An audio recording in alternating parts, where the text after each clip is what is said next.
En el centro de la pampa vive un pimiento. Sol y viento pa' su vida, sol y viento. Sol y viento pa' su vida. Hello, I'm Patrick Barnard. Welcome to the 71st edition of the Pimento Report. Today we're going to be listening to the words of Avrom Shtern. He is the transport critic of the Green Coalition here in Montreal.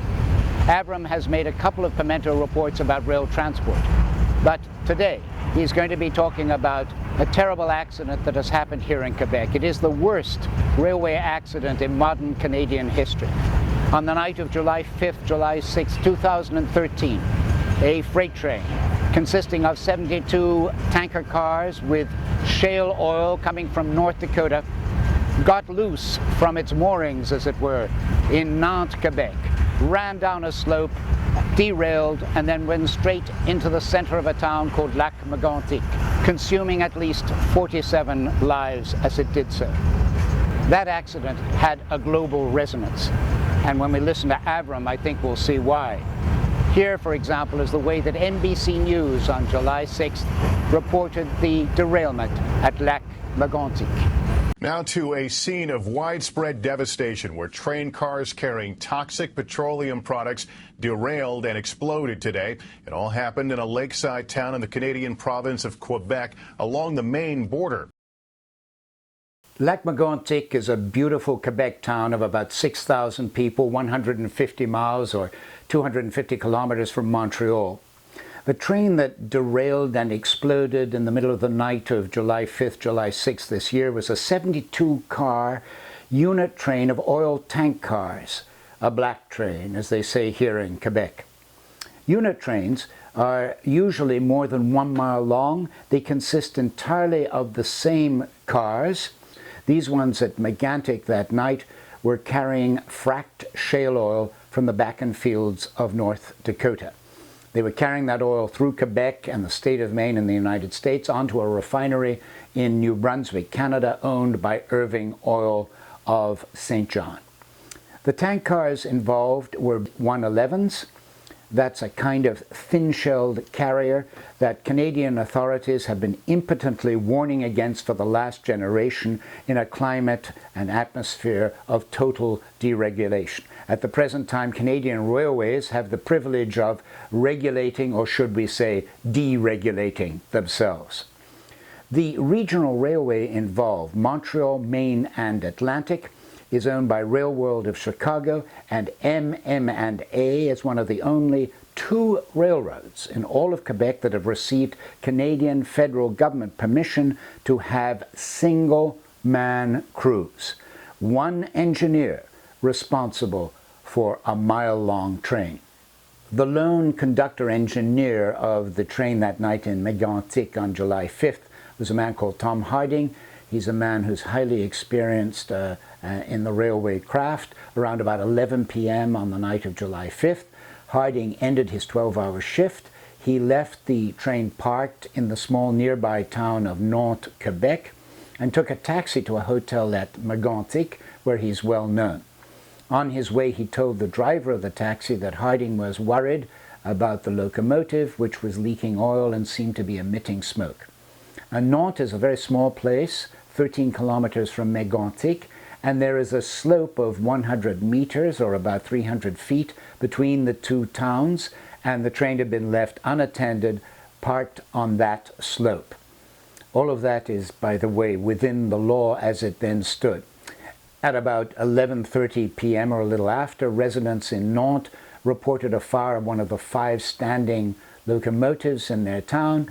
The firemen of Nantes came, they turned off the lead locomotive, they extinguished the fire, and then they left. And that was all in the presence of 2 MM&A employees who were not Tom Harding. Harding appears to have tightened about 11 out of the 77 handbrakes that were on the train, and that seems to be the protocol that MM&A were following. But of course the lead locomotive was disabled because of the extinguishing of the fire, and that meant that the air brakes on the train were also disabled. At about 1 on July 6th, the train began rolling down the slope to Lac-Mégantic, and then it derailed and its oil exploded with terrific force.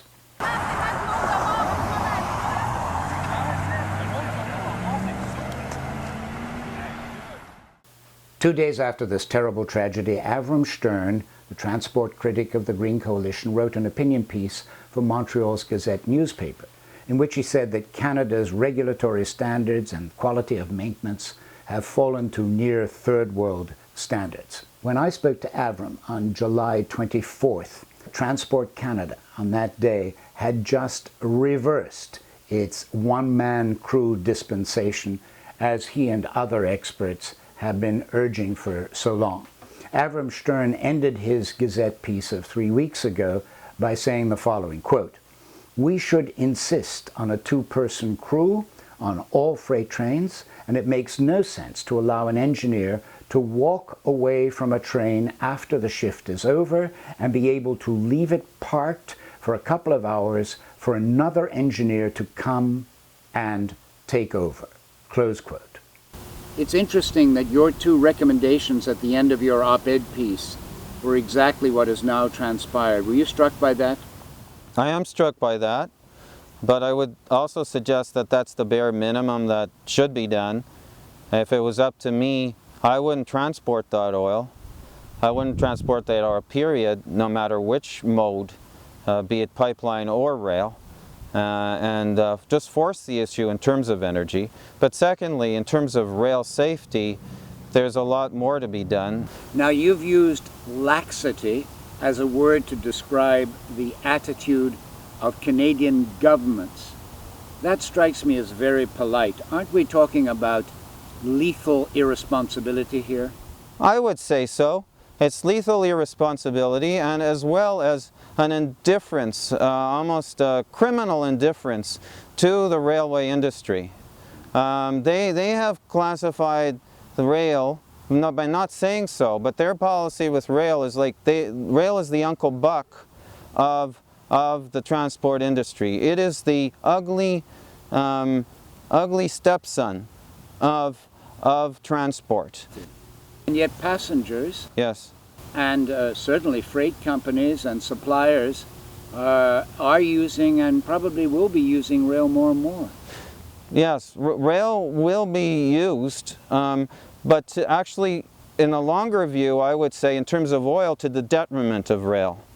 I would suggest that it's more in the interest of the oil companies and the chemical companies to run these trains short term on the rails, because they will not invest in pipelines from fields that will only last 10 years.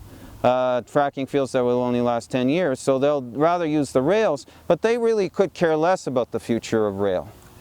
The thing is that the whole state of affairs of railways is indicative of what happened to that train.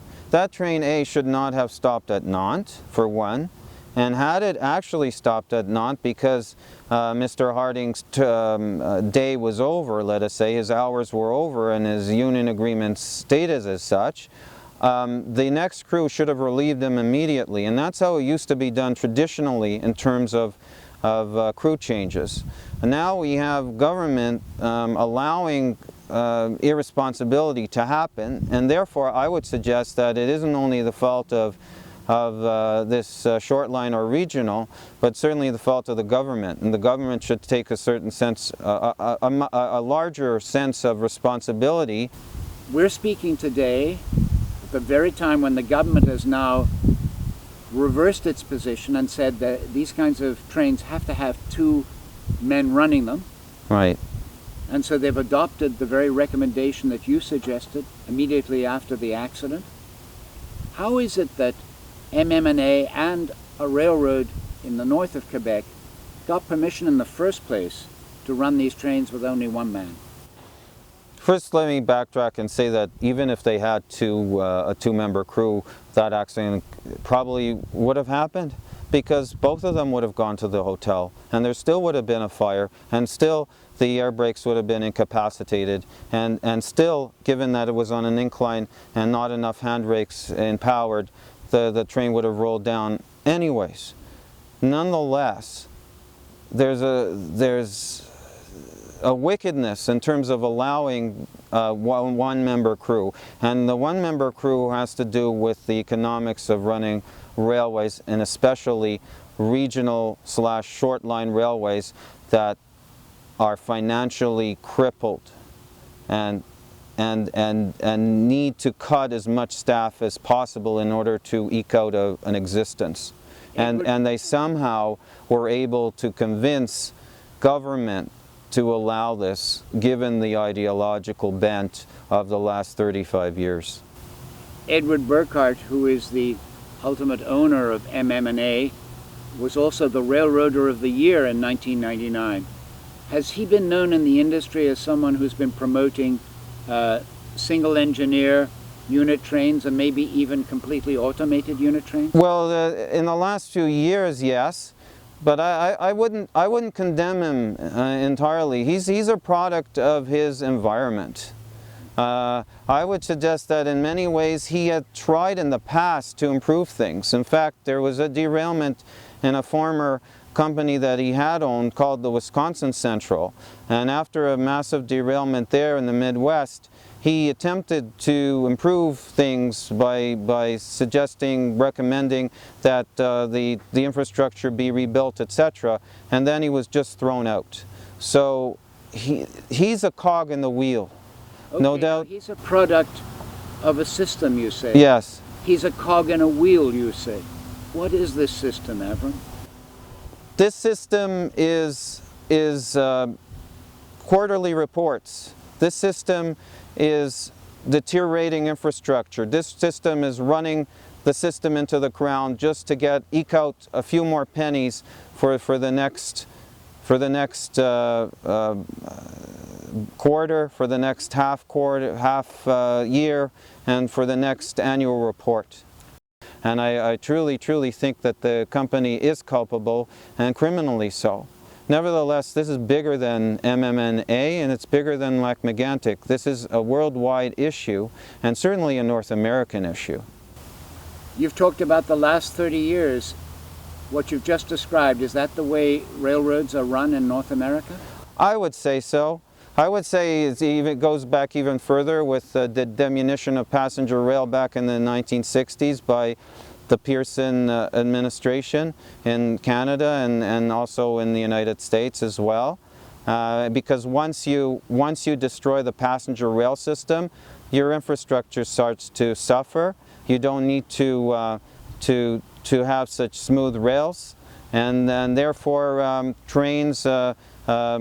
freight trains can roll on a more rocky terrain, let us say, but nevertheless less safe. And of course, once the Canadian government privatized CN and it started to deregulate the environment of rail, they've encouraged this. Do we need to completely rethink our approach to rail? I think we should. I think we must. Given the necessity of transporting things at longer range, given the fact that rail is an efficient way to carry goods and people, and given the fact that we are suffering in terms of climate change, in terms of emissions, in terms of crowding of the roads, there is a need to favor rail. But it has to be done the right way, and rail has to be put on an equal footing in terms of funding of the infrastructure as roads and as, let's say, canals, as airways have been in the past. If you allow rail to be a private institution serving a public good, we're in big trouble.